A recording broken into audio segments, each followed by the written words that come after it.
ഇന്ന് കത്തോലിക്ക സഭയെ സംബന്ധിച്ചിടത്തോളം ചരിത്ര പ്രാധാന്യമുള്ള ദിവസമാണ്. ഇന്നാണ് പോപ്പ് ലയോ 14 മാർപ്പാപ്പ തൻ്റെ ആദ്യത്തെ ചാക്രിക ലേഖനം പുറത്തിറക്കുന്ന ദിനം.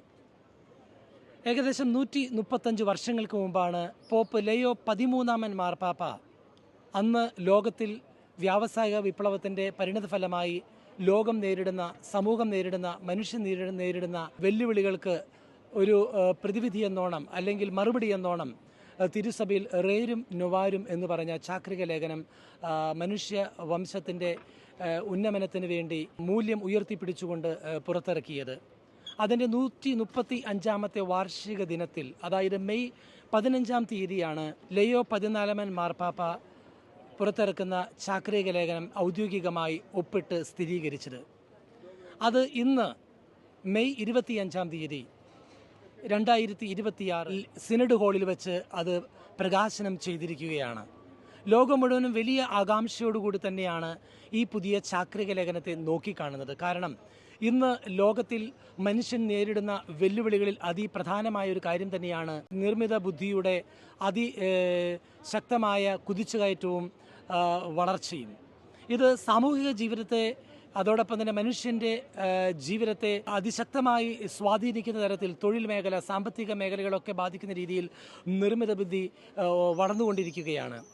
ഇത് മനസ്സിലാക്കിക്കൊണ്ട് തന്നെയാവണം ഒരു പ്രവാചകൻ്റെ ശബ്ദത്തോടെ ലയോ 14 മാർപ്പാപ്പ താൻ മാർപ്പാപ്പയായി തിരഞ്ഞെടുക്കപ്പെട്ട് 2 ദിവസങ്ങൾ കഴിയുമ്പോൾ തന്നെ വത്തിക്കാനിലെ സിനഡ് ഹാളിൽ കർദിനാൾമാരെ എല്ലാവരെയും അഭിസംബോധന ചെയ്യുമ്പോൾ മാർപ്പാപ്പ ഇപ്രകാരം പറയുകയുണ്ടായി. അതായത് ഇന്ന് ലോകം വ്യാവസായിക വിപ്ലവം പോലെ തന്നെ മറ്റൊരു വിപ്ലവത്തിൻ്റെ പരിണത ഫലങ്ങളും അതോടൊപ്പം തന്നെ വെല്ലുവിളികളും നേരിട്ടുകൊണ്ടിരിക്കുകയാണ്. അതായത് മനുഷ്യൻ്റെ സാമ്പത്തിക മേഖല, തൊഴിൽ മേഖല, സാമൂഹിക ജീവിതത്തെയൊക്കെ സ്വാധീനിക്കുന്ന തരത്തിൽ നിർമ്മിത ബുദ്ധി കുതിച്ചുകയറ്റം നടത്തുമ്പോൾ അവൻ്റെ മാഹാത്മ്യവും അതോടൊപ്പം തന്നെ മഹത്വവും ഉയർത്തി കാണിക്കേണ്ടത് സഭയുടെ ദൗത്യമാണെന്നും അതിനുവേണ്ടി സഭ സാമൂഹികമായ പ്രബോധനങ്ങളെ ഉയർത്തിപ്പിടിച്ചുകൊണ്ട് മനുഷ്യവംശത്തിൻ്റെ മൂല്യം ഉയർത്തിപ്പിടിക്കുമെന്ന് മാർപ്പാപ്പ അസന്നിഗ്ധമായി പ്രഖ്യാപിക്കുകയുണ്ടായി.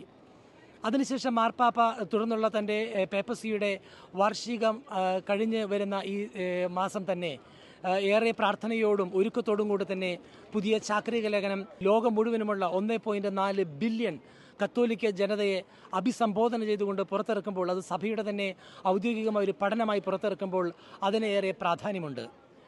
American vice president JD Vance പോലും പ്രത്യേകമായി സൂചിപ്പിക്കുകയുണ്ടായി, മാർപ്പാപ്പയുടെ പുറത്തിറങ്ങാൻ പോകുന്ന ഈ ചാക്രിക ലേഖനത്തെ വലിയൊരു ആകാംക്ഷയോടുകൂടി തന്നെയാണ് ഞങ്ങൾ നോക്കിക്കാണുന്നതെന്നും ഇത് സമൂഹത്തിൽ വലിയൊരു സ്വാധീനം തന്നെ ചെലുത്തുവാൻ സാധ്യതയുണ്ടെന്നും അദ്ദേഹം പ്രത്യേകമായി ഓർമ്മപ്പെടുത്തുകയുണ്ടായി.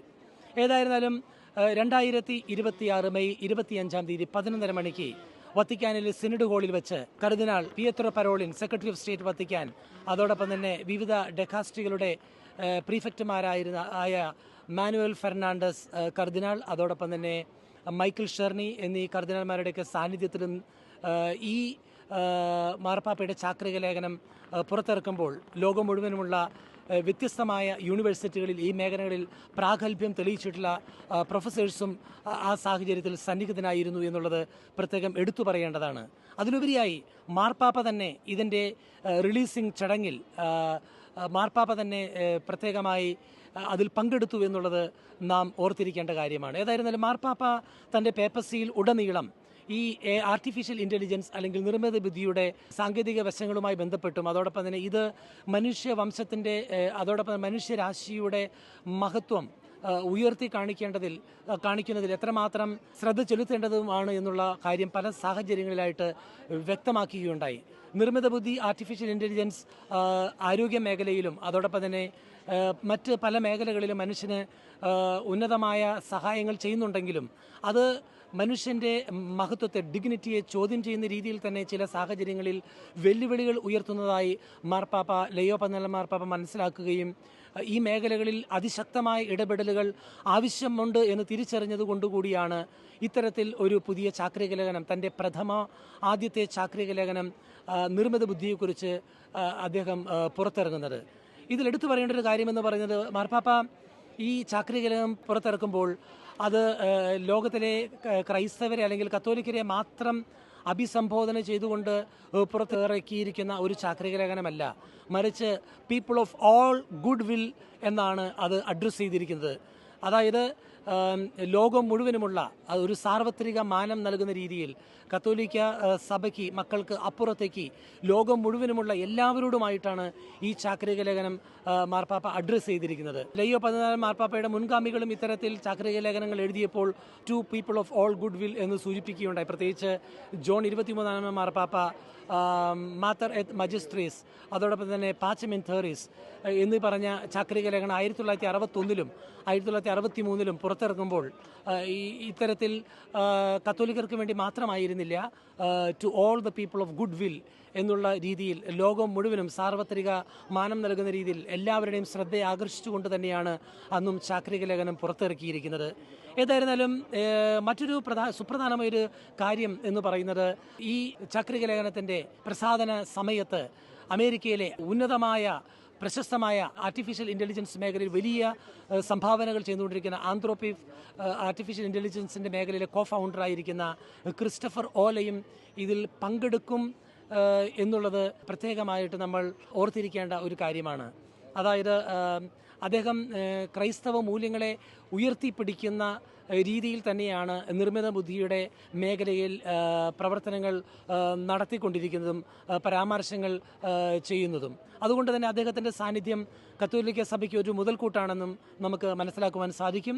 ഒപ്പം മാർപ്പാപ്പയുടെ ഈ പുതിയ പുറത്തിറക്കിയിരിക്കുന്ന ഈ ചാക്രിക ലേഖനത്തിൻ്റെ പഠന പ്രബോധനങ്ങൾ ലോകം മുഴുവനും സ്വാധീനം ചെലുത്തുന്ന സാഹചര്യത്തിൽ നിർമ്മിത ബുദ്ധിയുടെ മേഖലയിൽ വലിയ പങ്ക് വഹിച്ചുകൊണ്ടിരിക്കുന്ന ക്രിസ്റ്റഫർ ഓലയുടെ സാന്നിധ്യം തീർച്ചയായിട്ടും സമൂഹത്തിൽ വിവിധ മേഖലകളിൽ സാംസ്കാരിക മത സാമൂഹിക മതിലുകൾക്കപ്പുറം സ്വാധീനം ചെലുത്തുവാൻ സഹായകരമാകുമെന്ന് നമുക്ക് പ്രത്യാശിക്കാം.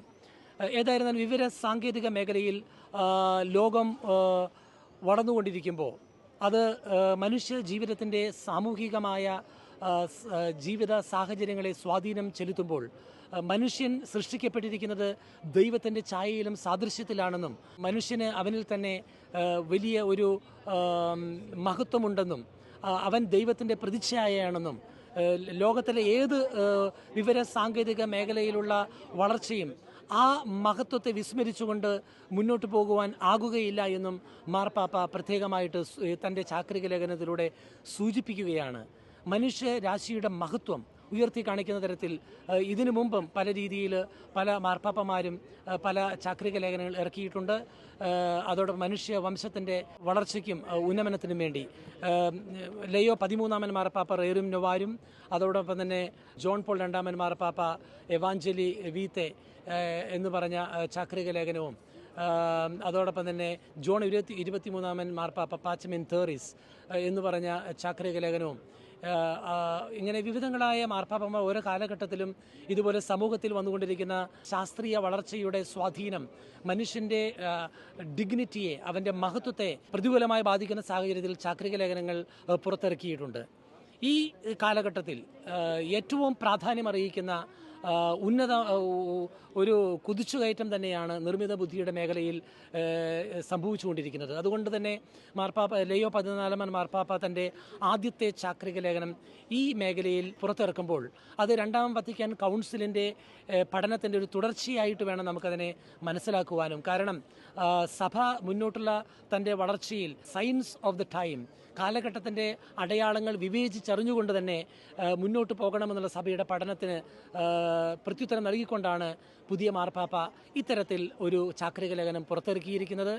നമുക്ക് ഈ ചാക്രിക ലേഖനം മനുഷ്യൻ്റെ മഹത്വം ഉയർത്തി കാണിക്കുന്നതിൽ വലിയ പങ്ക് വഹിക്കുമെന്നും അടിസ്ഥാനപരമായി അവൻ്റെ തൊഴിലിൻ്റെ മേഖലയിൽ, സാമ്പത്തിക മേഖലയിൽ, അതോടൊപ്പം തന്നെ ജോലി എല്ലാ മേഖലകളിലും, ആരോഗ്യ മേഖലകളിലും വലിയ സഹായമായി ഈ നിർമ്മിത ബുദ്ധിയുടെ വളർച്ച ഭവിക്കട്ടെ എന്ന് നമുക്ക് പ്രാർത്ഥിക്കുകയും ആശംസിക്കുകയും ചെയ്യാം. ലയോ 14 മാർപ്പാപ്പ ഈ എൻസൈക്ലിക്കൽ പുറത്തിറക്കുമ്പോൾ ഇന്നത്തെ ദിവസത്തിന് മറ്റൊരു പ്രത്യേകതയുണ്ട്. ഇന്ന് പരിശുദ്ധ മറിയം സഭയുടെ അമ്മയാണ് എന്നുള്ള തിരുനാൾ കൂടി ഇന്ന് തിരുസഭയിൽ ആഘോഷിക്കപ്പെടുകയാണ്. ഈ ദിവസം തന്നെ തിരുസഭയെ നയിക്കുന്ന ലയോ 14 മാർപ്പാപ്പയുടെ ചാക്രിക ലേഖനം പുറത്തിറങ്ങുമ്പോൾ അത് തിരുസഭ മാതാവ് മനുഷ്യവംശത്തിന് നൽകുന്ന ഒരു സമ്മാനമായി നമുക്ക് കരുതാം. ഏതായിരുന്നാലും ഈ ചാക്രിക ലേഖനം പുറത്തിറക്കുന്നത് നോർത്ത് അമേരിക്കയിലെ ഇഗ്നേഷ്യസ് പ്രസ് എന്ന് പറഞ്ഞ പ്രശസ്തമായ പബ്ലിഷിംഗ് കമ്പനിയാണ് ലോകം മുഴുവനും മാർപ്പാപ്പയുടെ ഈ ചാക്രിക ലേഖനം എത്തിക്കുന്നത്. മാർപ്പാപ്പയുടെ ഈ പുതിയ ചാക്രിക ലേഖനം പുറത്തിറങ്ങുമ്പോൾ ജാതി മതഭേദമന്യേ ലോകം മുഴുവനും വലിയ സ്വാധീനം ചെലുത്തട്ടെ എന്ന് നമുക്ക് പ്രാർത്ഥിക്കുകയും ആശംസിക്കുകയും ചെയ്യാം. വത്തിക്കാൻ സ്ക്വയറിൽ നിന്നും ഗുഡ്നസ് ടെലിവിഷന് വേണ്ടി European coordinator father Joby Paul.